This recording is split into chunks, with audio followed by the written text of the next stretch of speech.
गुरुदेव GS teaching centre में आप लोगों का स्वागत है। आज रविवार है। रविवार को जो टेस्ट होता है तो टेस्ट नंबर है 68 68 और 68 नंबर टेस्ट का क्वेश्चन देखिए। जो क्वेश्चन है, निम्न में से किस राज्य में महिला साक्षरता दर सबसे कम है। क्वेश्चन पूछ रहा है निम्न में से होता है नीचे में, क्लियर। तो निम्न में से किस राज्य में महिला साक्षरता दर सबसे कम है। पहला ऑप्शन है असम, दूसरा है गोवा, तीसरा है बिहार, चौथा है झारखंड। इसका आंसर क्या होगा? अपना बिहार होगा। तो सबसे साक्षरता दर महिला का बिहार में है। अब एक चीज बताइए, पूरे हिंदुस्तान में सबसे ज्यादा साक्षरता वाला राज्य कौन है भारत में? केरल है। कौन है? केरल है, सबसे ज्यादा शिक्षित। एक चीज और बताइए, पूरे भारत में सर्वाधिक लिंगानुपात वाला राज्य, पूरे भारत में सर्वाधिक साक्षरता वाला राज्य केरल है। पूरे भारत में सर्वाधिक लिंगानुपात वाला राज्य केरल ही होगा।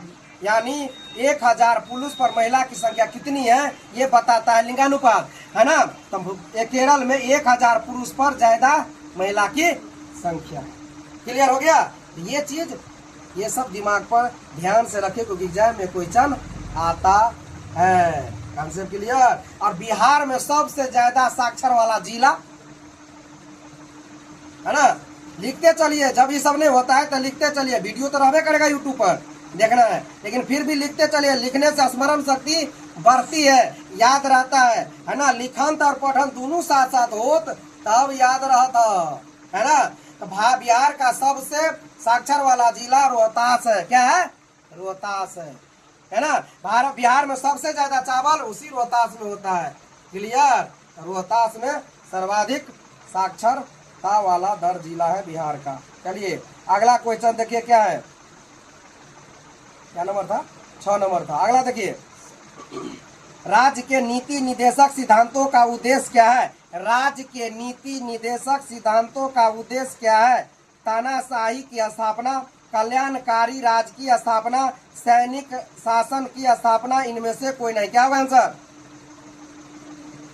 है ना। तो बराबर बताते हैं, पॉलिटी में बराबर बताते हैं, है ना। भाग 1, भाग 2, भाग 3, भाग 4। तो भाग 4 में राज्य के नीति निदेशक सिद्धांत की चर्चा किया गया है। समझ गए ना। तो कल्याणकारी राज्य की स्थापना करना है। क्या करना है? आंसर होगा इसका बी। इसका आंसर होगा बी, कल्याणकारी राज्य की स्थापना करना है। भाग 3 में मूल अधिकार की चर्चा किया गया है। अनुच्छेद 12 से लेकर 35 है। भाग 4 में अनुच्छेद 36 से 51 तक है ना। राज्य के नीति निदेशक तत्व की चर्चा किया गया। अब भाग 4 के ए में मूल कर्तव्य की चर्चा किया है। जो हमारे मूल संविधान में एक भी मूल कर्तव्य की चर्चा नहीं था, है ना। वर्तमान समय में मूल कर्तव्य 11 है ना। 42वां संवैधानिक संशोधन 1976 के द्वारा पहली बार 10 मूल कर्तव्य को जोड़ा गया और 11वां मूल कर्तव्य को 86वां संवैधानिक संशोधन 2002 के द्वारा जोड़ा गया। Concept clear? तो मूल संविधान में भी नहीं था। भाग 1 में क्या की चर्चा है? केंद्र और राज्य की चर्चा है, जो अनुच्छेद 1 से 5 तक है ना।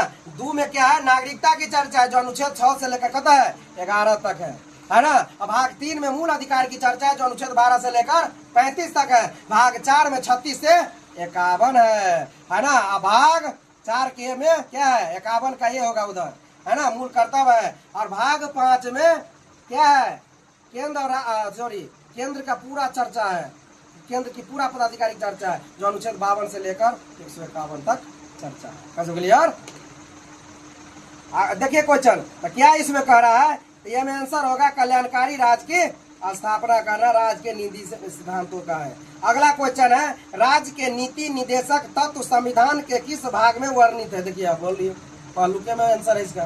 क्लियर? क्वेश्चन कह रहा है राज्य के नीति निदेशक तत्व संविधान के किस भाग में वर्णित है।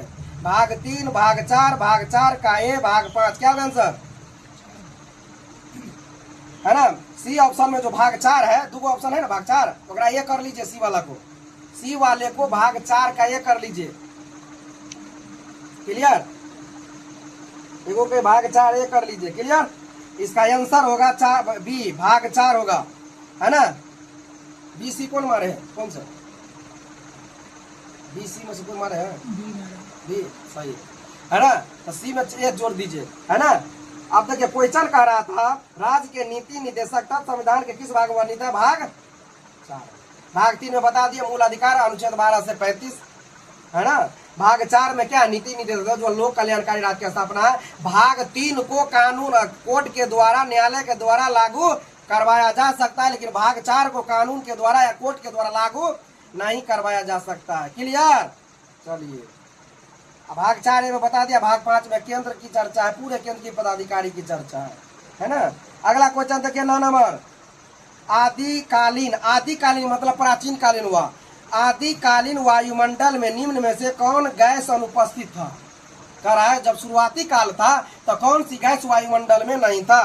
पहला जो ऑप्शन है मीथेन, दूसरा ऑप्शन जो है हाइड्रोजन, तीसरा ऑप्शन है ऑक्सीजन, चौथा ऑप्शन है अमोनिया। इसका आंसर होगा ऑक्सीजन। 9 का सी आंसर होगा ऑक्सीजन। Oxygen O2। आप देख लीजिए अभी धान का सीजन है, धान के खेत में कौन सी गैस होती है। मीथेन। कौन सी होती है।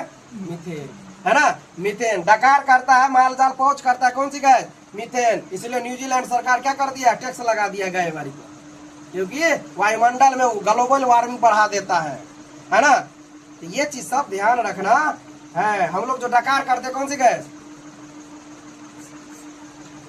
है, डकार करते थे कौन सी गैस है ना, अक्रिय गैस है। देखिए नाम है